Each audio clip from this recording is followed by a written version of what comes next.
All right, WrestleMania weekend preview. We're actually going to cover the indies here. We're going to start with Evolve 80. Zack Sabre Jr. defends the Evolve Championship against ACH. So, ACH has been pretty well received in Evolve so far. I've heard that he's done some great interviews. You've gotten to know him a lot better in Evolve in one night than his whole ROH career so far. That's a quote from someone that sent me a message.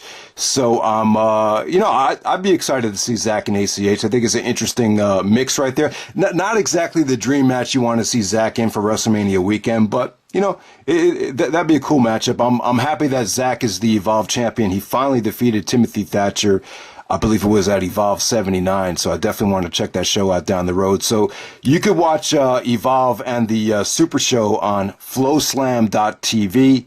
It's $20 a month. I think it's a pretty good deal. It's a better deal than spending $20 on an Evolve Blu-ray from HighSpots, which is what I've done in the past. But down the road, I will see these shows. Flowslam.tv. If anyone has subscribed to that site, let me know your experience with it so far as the quality, as far as the convenience of actually navigating the site and watching the back catalog of Evolve. So, yeah, definitely. I think Ring of Honor probably needs to take this approach. I just don't think people can afford to spend, $20 on a DVD nowadays. And the Ring of Honor DVDs take way too fucking long to come out. So this is definitely the future right here. The WWE Network obviously is influencing the indies as well as far as the ways you could watch these events. Also on Evolve 80, Tracy Williams and Fred Yehi defended tag team championships against some ex-ROH regulars, Michael Elgin and Donovan Dijak. You could see the ROH talent is slowly but surely moving away from the company. So there we go. That's an interesting tag match. Drew Galloway versus Matt Riddle. Not exactly the guy I want to see Riddle face. Galloway's kind of a lot taller, just a different it's just a different style than what Matt Riddle usually wrestles. But it'll be interesting to see how they book this match. Ricochet versus Keith Lee. Nice to have Ricochet on the show. Keith Lee's been earning rave reviews. He faced Hero in his last couple of Evolve matches, so obviously the guy has talent there. So this Evolve 80 show looks pretty decent to me. Let's move on to Evolve 81. And I'm just going to click on the poster right here to look at the card with Drew Galloway on the poster for Evolve 81. All right, so here we go. We have Zack Sabre Jr. taking on Michael Elgin. This is a non-title match. Yeah, this sucks. Obviously I think this is a New Japan decision. They don't want to have Elgin do the job because I imagine because he's a New Japan contracted talent. But at the same time, Zack versus Michael Elgin, that's a pretty good matchup. That's a nice, interesting dream match right there. Interpromotional match, however you want to look at it. Zack and Michael Elgin have never wrestled in PWG. They've been pretty dominant on the indies over the last couple of years. So I think that's a good matchup right there. Even though it's a non-title match, you just got to appreciate it for what it's worth. There's only so much power, Gabe Sapolsky has over that non-title situation. So let's move on to the next match. We have Fred Yehi and Matt Riddle. I feel like I've seen these guys wrestle before, but I think Yehi is perfect for Riddle. Yehi has proved that he could, match up with a guy like Riddle hold for hold and keep up with him on the mat. So just two great athletes there. That's a good matchup. Yehi's really his stock has elevated over the last year if you haven't seen him wrestle. Keith Lee versus Donovan Dijak. That's not a bad matchup right there. You have a six-man tag, Tracy Williams, Chris Dickinson, and Jaka versus Jason Kincaid, Sammy Guevara, and Austin Theory.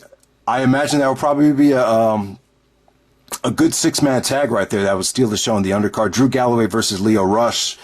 Size, that's a big size mismatch right there, but that should tell a great story. Leo Rush he looked great in his match with Marty Scurll. I'm sure this won't be as good as that, but that could definitely over deliver as well. So the Evolve shows look pretty good, but I don't think they'll match what they did last year. They just don't have that one matchup that could potentially steal the show for the whole weekend like they did last year with Will Ospreay. So let's move on to the Super Show now.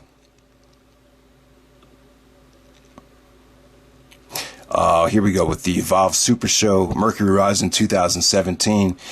From Orlando, Florida, April 1st. A lot of you guys have been hyping up the Progress promotion. And the theme of this whole Super Show is Evolve versus Progress. I believe Progress is out on the West Coast, pretty close by to Reseda, California, by the PWG area. And a lot of people have just been saying that they've just been on a roll so far. So you have all these Evolve versus Progress matchups. You have Zack Sabre Jr. versus Mark Haskins. If you guys don't remember, we saw Haskins have a great showing at Bola. I don't think a lot of people in the crowd knew who he was, but or even at watching at home on DVD knew exactly who Haskins was. But he looked very impressive there. So him and Zach, this could potentially be the match of the weekend. And then another Evolve. See, they're promoting this like ACH has a chance of winning. So you have another Evolve title match, possibly if ACH wins at Evolve 80. I don't think ACH is winning. He has no chance of winning. Pete Dunne versus ACH.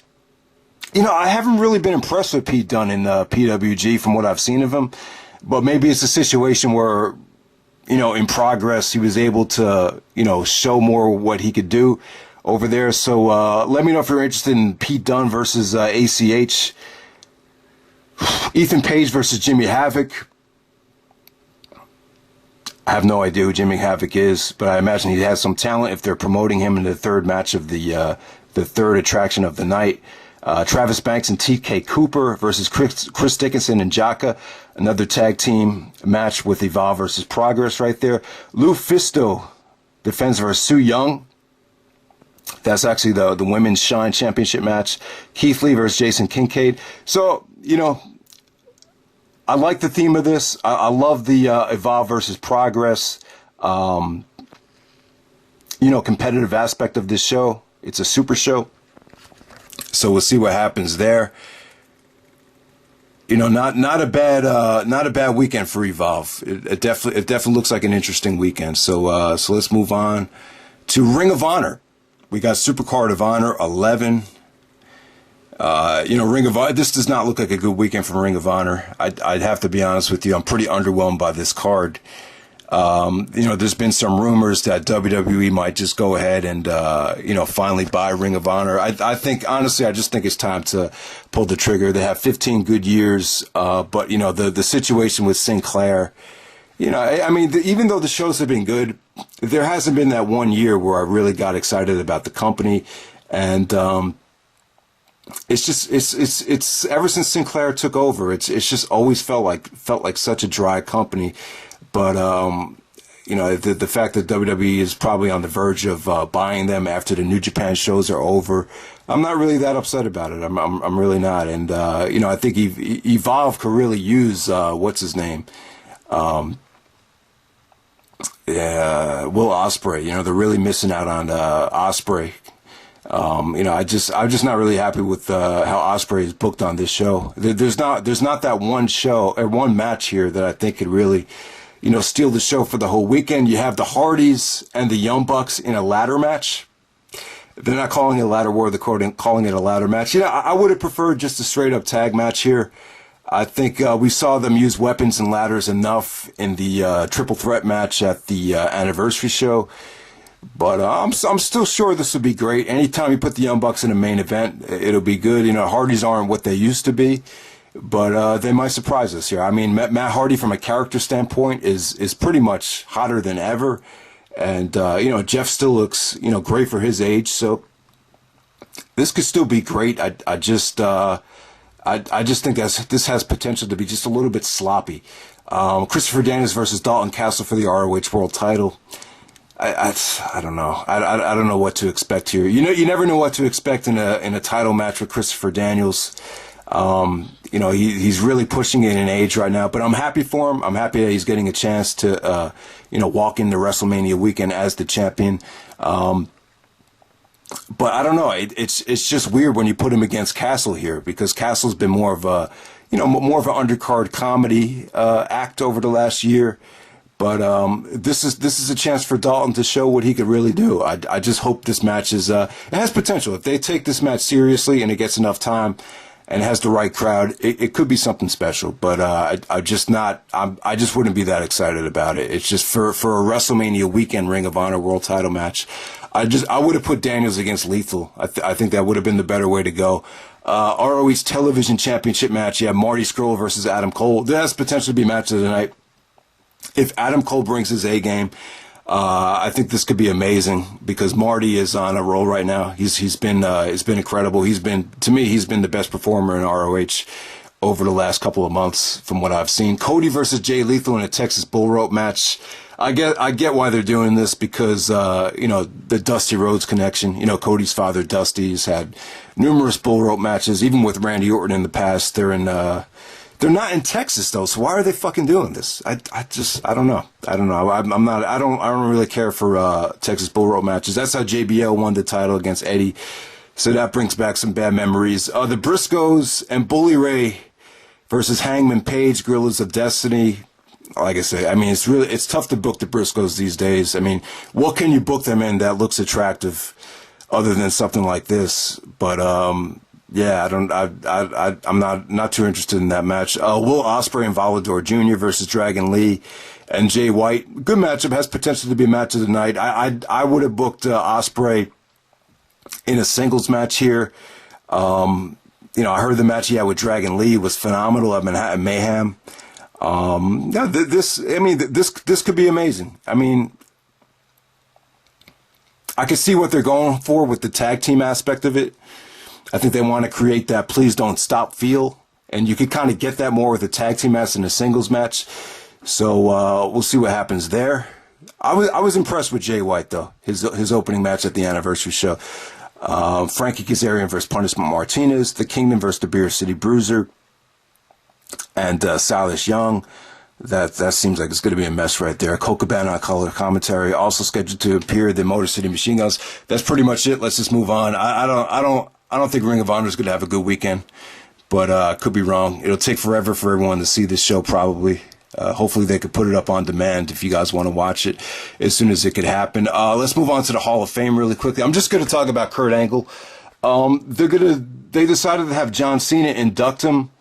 I'm kind of disappointed with that choice. I thought Austin would have been the one to induct him. I talked to my brother about this, and my brother said, he didn't think Austin was the right choice because Austin had inducted everybody. That's not really true. Austin just inducted Jim Ross and Bret Hart. I think that's pretty much it.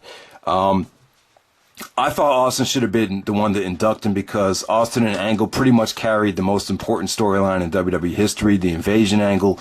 They produced so many great segments, so many great matches during that time. I don't know. I thought Austin would have been a good choice, but they're going with John Cena. Cena had his first match against Angle. At the same time, Cena and Angle, they had their ups and downs. There was times that they didn't get along. They had some really physical moments in the ring where Angle really took it, was hard on Cena. I think Angle respects Cena, for staying as healthy as long as he stayed healthy. But I don't know. I just thought there was better choices. I just feel like this reeks of WWE just wanting to promote Cena at the Hall of Fame. I just think the Angles have better opponents and more important opponents than John Cena. And at the same time, Cena's the one that they really, they chose Cena over Angle when a lot of people really thought Angle should have been, had one good last run at the end of 2005. And never forget Survivor Series 2005 when they had Cena go over Angle. That was the time when I finally said to myself, all right, this is just bullshit. John Cena is going to be the one to just carry the company here. And I think you could just see the writing on the wall at that point. Where it wasn't about how good of a wrestler you were. It was about, we just need to find the next face of the company. And, that was just a tough time. And I think Angle was even frustrated by the constant Cena overload of, pushing. But, it's just funny that Cena being the guy that kind of pushed Angle out the door is going to be the one to induct him. It just puts a bad taste in my mouth. But, at the same time, Angle and Cena do have a good history. They had a lot of good matches, so it's not the worst choice in the world. It's better than Stephanie McMahon and Triple H inducting him. But But still looking forward to Kurt Angle's Hall of Fame speech. I think, in my opinion, I think he's going to get an even bigger ovation than what Hogan got. From what I remember, some of the best Hall of Fame reactions, I think Hogan probably set the standard for the biggest ovation ever. But I think Angle could potentially top it. I think a lot of it has to do with death and the Chris Benoit situation. I just think you appreciate Angle for kind of overcoming everything and still being alive and getting a second chance. And I think he'll get the respect that he deserves. So definitely looking forward to Kurt Angle's Hall of Fame speech. So let's just move on to NXT TakeOver Orlando. All right, so in the main event, you're going to get Bobby Roode versus Nakamura. I'm not impressed with this card at all. This looks like the weakest NXT card in a very long time. I enjoyed Nakamura and Roode from the last NXT pay-per-view, but the rematch isn't something I'm dying to see. Let's talk about Chris Hero now. Hero, I hate the fact that they're calling him Cassius Ohno. I hate Chris Hero's attire. Hero is wearing like this Dream Team, 1992 NBA Dream Team inspired attire, but it looks terrible. It looks cheesy. It doesn't hide the fact that Hero is fat. To me, just go with what works. Hero was the MVP in Evolve last year. He wrestled without a shirt on.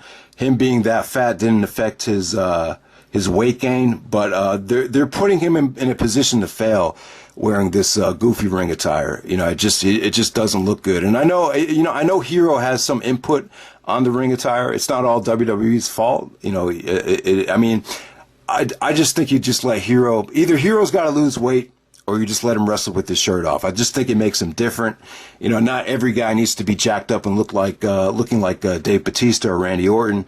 I think it's good to have some variety, but at the same time, I agree. Hero just definitely needs to get himself in shape, even though he still looks good in the ring. I actually watched the Loser Leaves Town match on NXT. I thought they were going to have Hero, or maybe Hero was going to get fired again, but thank God Hero won the match, and who knows what's going to happen. He's not booked on this show, which is very frustrating. But Hero has loads and loads of potential. Hopefully him and Claudio could team up down the road. I don't see that happening, actually. But let me know if you're optimistic about Cassius Ohno or Chris Hero and his stay with the WWE, because I just think it's off to a bad start. It's off to a slow start. So yeah, I'm not looking forward to Bobby Roode and Nakamura. I don't know what to expect with Asuka and Ember Moon. Have no idea what to expect there. I'm not happy about this triple threat tag match. The Authors of Pain against DIY and the Revival. It could be match of the night. I just don't think. I just think there's too many tag teams involved here. Obviously, DIY and the Revival have potential to put on a classic. But can they really do that with the Authors of Pain in the ring as well? We'll see, but I'm just not. Just something I'm really not looking forward to. Then you have a Roderick Strong in the 8-man tag match. You have Ty Dillinger, Roderick Strong, No Way Jose, and Ruby Riott taking on the Sanity Stable with Eric Young and everyone else. It's disappointed that Roderick isn't in a better match, but Roderick has been. He's great in tag team matchups. When Roderick gets a hot tag, I would expect something. I would expect that to be a good match. But this is just a very lackluster card. I'm just really not excited for this show at all. I don't even know if I'm going to review it. But let's move on to WrestleMania 33. Oh man! All right, so WrestleMania 33. It's a. To me, this is just a very. Once again, it's a very disappointing WrestleMania card. I don't mean to sound negative. But it's kind of nightmarish. If you told me that Brock and Goldberg were going to main event WrestleMania, and Randy Orton was going to win the Royal Rumble, and it was going to be him and Bray Wyatt, I was like, holy shit! I mean, you couldn't have asked for a worse WrestleMania card. To be completely honest for you, I think the one thing that would get excited about the show would to see Chris Jericho finally win the championship as a babyface at WrestleMania against a great heel in Kevin Owens. I think Jericho and Owens is really the highlight of the card. I'm disappointed that they're not having Neville and Austin Aries on the show. That's going to be on the pre-show. I thought Neville and Aries could have had the match of the night, but this is one of those situations where it's either going to get like 5 minutes or it could get about 20 minutes and be the match of the night. So I don't know how much time they're going to give it. Maybe it'll be a situation where they want the pre-show match to really deliver. But yeah, that's disappointing that they're going to get relegated to the pre-show. I was hoping they would have Akira Tozawa on the show as well. I think he's someone that could really get the WrestleMania crowd going. They're going to put the SmackDown six-pack challenge on the pre-show, which is fine to me. I really think that you have enough women on the show already. The Andre the Giant Memorial Battle Royal. Sami Zayn is in that match. They don't have Samoa Joe booked in that match, but that's going to be on the pre-show. All right, so looking at this WrestleMania card here, you have Luke Gallows and Carl Anderson versus Enzo Amore and Big Cass and Cesaro and Sheamus in a triple threat ladder match for the Raw Tag Team Championships. Wow, they're going to make that a ladder match. Wow.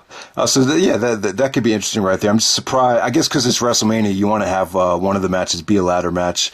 Yeah, man. So that looks pretty cool right there. Dean Ambrose versus Baron Corbin. Remember at the Elimination Chamber, Corbin screwed Ambrose. They've had some good promos back and forth on SmackDown.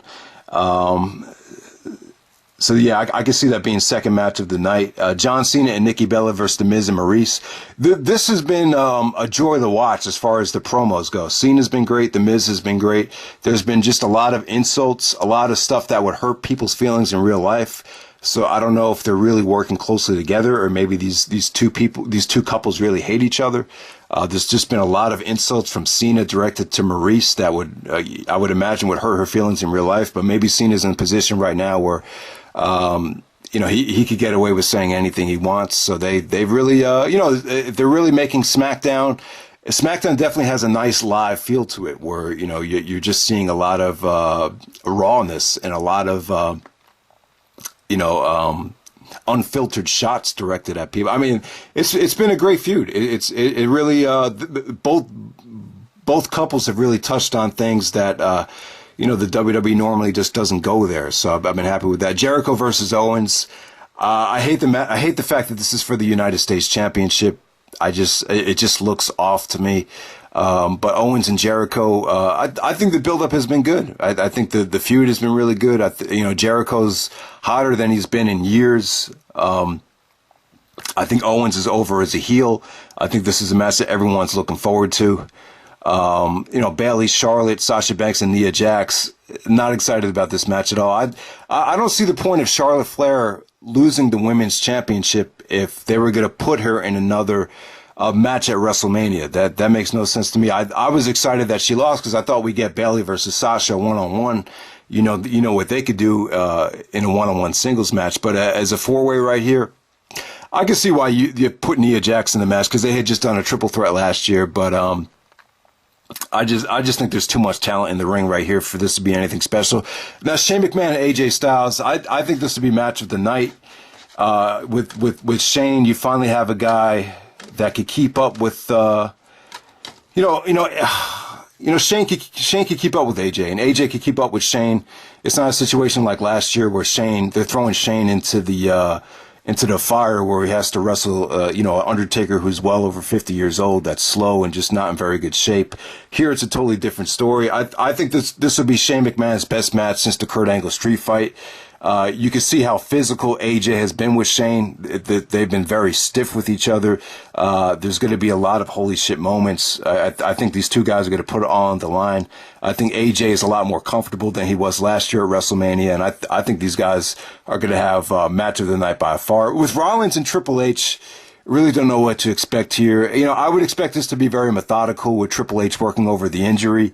Similar to, some of the matches that Triple H and Michaels had when Michaels was selling the meniscus tear. So I would expect this to be very, very slow, a lot of storytelling.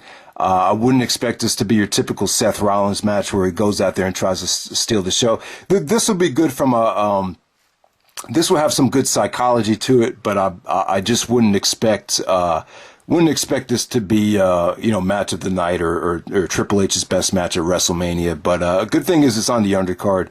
The lower Triple H wrestles on the card, the more effective it is. Undertaker versus Roman Reigns. Not excited about this. I don't think Reigns should go over. I don't think who's going to go over. There's been situations in the past where a guy has been scheduled to go over The Undertaker, but Vince will change his mind at the last second. He's very protective of Undertaker, even though the streak is already over. I could still see them doing Undertaker and John Cena down the road. And if they are going to go with that, I don't think Roman Reigns is going over.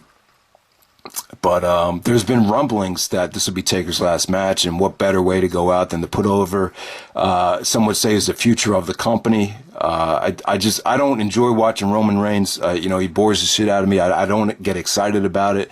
I just don't think this is going to be a good match. Undertaker has not looked good for years. Reigns can have good matches with a guy like AJ or a guy like Cena, or someone like or even Brock Lesnar if Brock Lesnar brings it. But against The Undertaker at this stage, I think they should keep this very short and very sweet. Goldberg versus Lesnar for the championship here. I would say this. I think this match has potential to be even worse than WrestleMania 20. It really depends on the atmosphere. If you were to tell me that you're going to put Goldberg and Brock last, with Goldberg at 50 and Brock at 40, for the championship, I would be like, wow, that just sounds like a nightmare. What this match has going for it is, I think both guys are well aware that they're on the hot seat. I think if Lesnar somehow disappoints here, I think that's the end of Lesnar. If Goldberg disappoints here, I really think that's the end of Goldberg. So I think the good thing about this match is they're on thin ice. You know that the heat is on. But like I said though, man, both guys are great athletes though. Goldberg was in the NFL. He's a great athlete. Problem is he just doesn't seem like he works on his conditioning that much. But Goldberg is in better shape now than he was at WrestleMania 20. So the match has that going for him.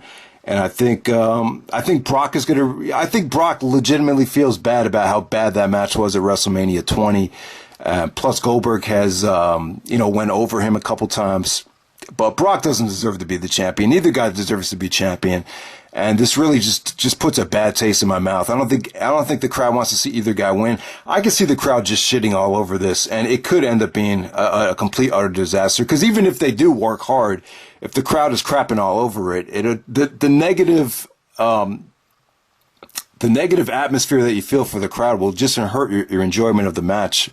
But Trademark did say he could envision this being a 10-minute sprint with a lot of spears, Germans, F5s. And maybe the crowd enjoys it. If you're going to put this last, that's a big gamble. Whether you put Orton or Wyatt last, or Goldberg and Lesnar last, it's a huge gamble with both main events. I can see both of these just being really dull. Bray Wyatt versus Randy Orton as your main event. I haven't been that enthralled with the storyline with Orton, burning the Wyatt Village, the arsonist there, Randy Orton. Bray versus Orton. Orton just has a terrible track record at WrestleMania. I don't really think the storyline has engaged people as much as it should have. I just haven't seen much of it. Whatever build-up I did see of it, it seems like the fans are generally on Orton's side, which is a good thing. But Bray, both guys just don't have a good track record of delivering. So I don't see this match going last. I think if you put this on in the middle of the card, I'd even be open to have this open up the show, like Edge and Del Rio did back at WrestleMania 27. I think this could be a good match if the crowd is not burned out. If the crowd is burned out, I don't think anyone will care. I could see fans shitting on both of these main events, and I really want to like the show. I really don't want to be negative. I don't want to be one of these people that is negative and makes other people feel negative. I really hope you guys enjoy this show. But I'm just not confident in it. I just, both championship matches, they can't go last. They can't go on back to back. The highlights of the show are going to be Rollins, Triple H, Shane McMahon, AJ Styles, Jericho, and Owens. Those are going to be the three best matches of the night. And I just don't see how you could follow those with two world title matches. So this card, it's going to be very crucial about the match order here. You would think that one of the championship matches have to go on last. If I would pick one, I'd pick Goldberg and Brock. That's more of a spectacle. It'll be cool to see. No matter what happens, it'll be interesting to see how it's booked and how it comes off. But this WrestleMania has potential to be nightmarish. But at the same time, I think there's enough good stuff on the undercard where it could still end up being a great show. So that's pretty much it, guys. The videos went on long enough. Hope you've enjoyed the preview to WrestleMania weekend. Let me know what you think will steal the show this weekend. If I had to pick one, I think Shane McMahon and AJ Styles from WWE. From Evolve, I would say Zack Sabre Jr., Michael Elgin. That looks like it might steal the show. Or maybe the Zack versus Mark Haskins match from the Progress Super Show. I think one of those two matches will steal the show for Evolve. For Ring of Honor, it's probably Will Ospreay's tag match that will steal the show that night for Supercard of Honor. And for WWE, I'm going to say Shane McMahon and AJ Styles will be the match of the night. But let me know what you guys think. Hope you enjoy the show. I hope it doesn't come off as bad as I'm expecting those two main events to come off. But we'll see. We'll see what happens.